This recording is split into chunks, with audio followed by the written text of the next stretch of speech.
My name's Cameron Robbins. I'm an artist who's showing at MCA at the moment in 2 exhibitions, one piece upstairs on the sculpture terrace and one in the National. I've developed this project, the Oenograph. So oenology is the study of wine, which O-E-N-O-ology. So called it Oenograph, which is, wine drawing, and graph with an F, which is, the French spelling. The instrument I've made for MCA is a bit bigger than this one because I sort of thought, and it's also like maybe a little bit more showy, like it's got brass wheels and like a bigger body and a bigger drawing board and a bigger table. The table is twice the size because, it's the MCA and I've got this beautiful 16-metre gallery there. It's just an incredible gallery with a huge ceiling that's, I think, 5.8 metres high.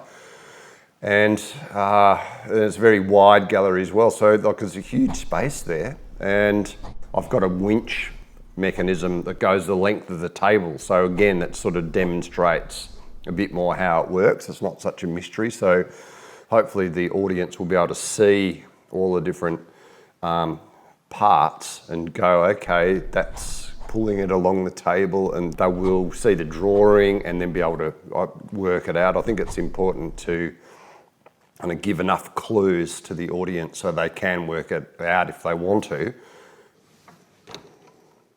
I find that when I go to a new place, even for a residency, different periods of time, I've really got to make an adjustment to kind of find the available energy of the area and what I might be able to work with. Because, if I'm down the coast, it's very easy to work with wind and even tides and waves. But up here, I was sort of thinking, where is the available energy? And that's when I met Gilles Lapalou, who is a very good winemaker in the area, and he has a great setup over at Harcourt, and has invited me to come and watch the fermentation. And so I found that this is, a project that seems to be going places because it really sort of embodies an energetic process that is taking place right here, and it's a product of this region. So fitter and turner is the trade. I've picked this up, really from art school at Victorian College of the Arts. They had a lathe like this, and I was always intrigued, wondering what it was. And then when I started making wind machines, they showed me what it did, this sort of machine. And so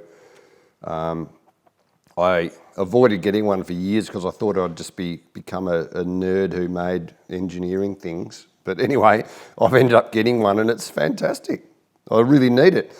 These are literally the pivotal parts of a mechanical sculpture. Everything pivots on this and it's got to be reliable. So here we go. We'll cut this little thumb screw down for the project. But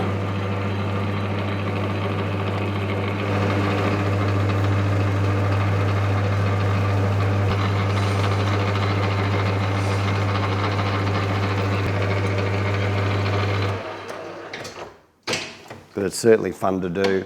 It's a bit like pottery, just keeps you intrigued, But it's also it's great to keep everything under your control in the workshop so you don't have to outsource everything, because outsourcing's all very well, but it's actually not much fun because you have to drive around and, tell people what to do all the time. So you're a bit more like an architect when you outsource, which, has its advantages, but, being an artist, you want to spend time in the studio. I like everything to sort of be a bit handmade, but sort of precision as well.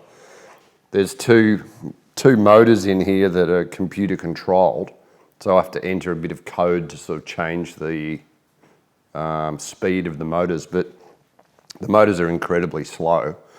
And so we have this trolley moves along at about 1 millimetre per hour.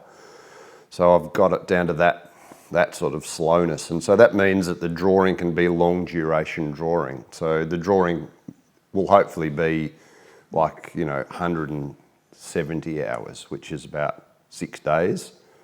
So I'm sort of aiming for that, about a 6-day drawing, all on the same sheet. So it's rotating very slow and moving very slow. So you end up with a spirally drawing that, has about 6 days worth of wine activity. So we have here the crystal pressure cooker, and this lets the gas out of the fermenting wine. Like you'd all be familiar with that bubbling of distillation and fermenting. And anyway, instead of the little intestinal sort of tube, we've got this French style, which does this lovely big movement with carbon dioxide. And then when it's connected here, it will motivate the drawing in this manner. So little movements and sometimes very slow. Might just do one burp an hour at the start, like boop, and then build up very slowly when the ferment starts. But then when it's in la turbulence, as Jill calls it, it's going to be more like this when it's really busy and all the yeasts are eating all the sugar and there's a feeding frenzy. And they'll be farting out CO2 and producing ethanol, which is the alcohol. And that'll be, we'll be documenting that with this drawing. So when we look at the carbon dioxide gas that's released by the yeast eating the sugar, makes us think of the carbon cycle and where does that carbon dioxide come from and where does it go in terms of carbon footprint. Some of the carbon is released during the fermentation. A lot of the other carbon is actually stored in the grapevines and leaves, which are then composted back into the soil to grow more grapes. So that is actually sequestered carbon. But then we have to take into account other factors, industrial production, including oil miles, stainless steel equipment, and fuel costs for refrigeration, which are all kind of considerable carbon footprint costs. I have seen people groan, when that's so slow. They're just going, oh, can't you speed that up? But it's like, well, no, this has got to be a slow one. So, hopefully there'll be action with the wine. And so then that's sort of what you watch. And you can see that the paper is very slowly turning with every wine. So it takes a few minutes to see anything happening. So it's going to be a real test for the audience. They can't just sort of take a photo and walk off. They've actually got to watch it and see what happens.